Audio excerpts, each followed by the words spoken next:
Welcome to the Late Night Show with Derek Smith. And here's your host, Derek Smith. Good evening. We have a great show planned for you guys tonight. We have author Drew discussing his book Project English with us here. Let's welcome Drew. Hey, how you doing? Doing all right. How you doing? Good.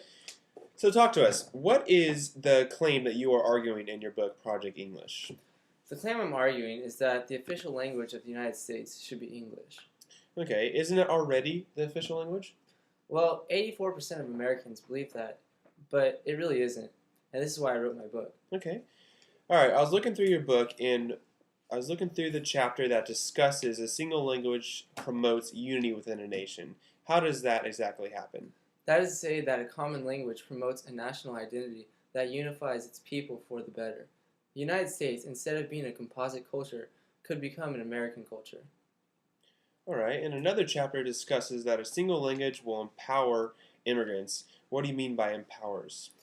Some observers worry that million of immigrants and their children are not attaining fluency in English because businesses and, more important, the U.S. government are providing services to them in their native languages. Basically, foreign children are not learning English. Would making English the standard language be taking away their identity?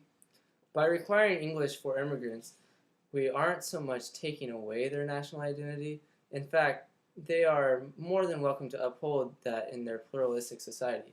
But we are empowering them to be more inclusive in our society politically, socially, and economically. Okay, very nice.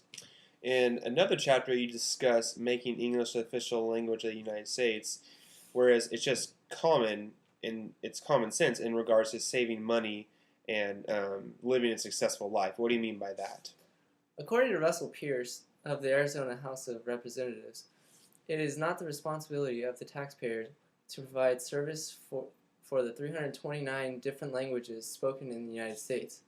Furthermore, according to Pro-English, in an article written by Robert M. Engstrom, after 30-plus years and billions of dollars spent on failed bilingual education, there is a 9-to-1 ratio among Hispanic immigrants, the fastest-growing immigrant group today, who believe that learning English is essential to succeed in the U.S. Since it's democratically, economically, and socially sound, English should definitely be the official language of the United States. Okay. Sounds like you did your research. Yep.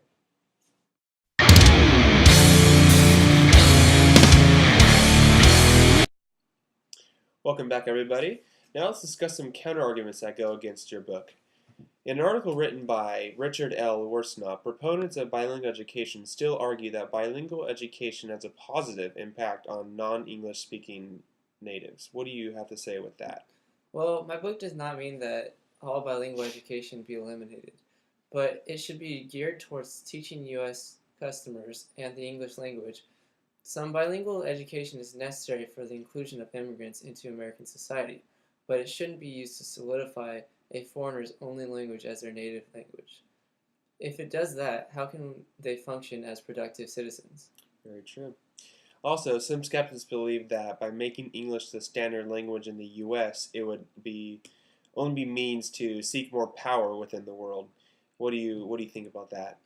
Well, power is not what we're after. It's the unity that speaking one language in the United States would bring us. Very true also. And another argument heard is that solidifying English as the official language of the United States is hostile to other cultures. Well, Bob Dole once wrote that promoting English as our national language is not an act of hostility, but a welcoming act of inclusion. Hostility is the furthest thing from our mind. We want everyone who comes to this country to succeed, and one of the arguments we put forth is that English is an important tool to obtain the American dream. Failing to learn English is simply taking away opportunities to succeed in America. So my original argument still stands. We should make English the standard language in the United States. Well, thank you very much, Drew, for sharing your argument book with us. Thank you. And then everybody have a good night.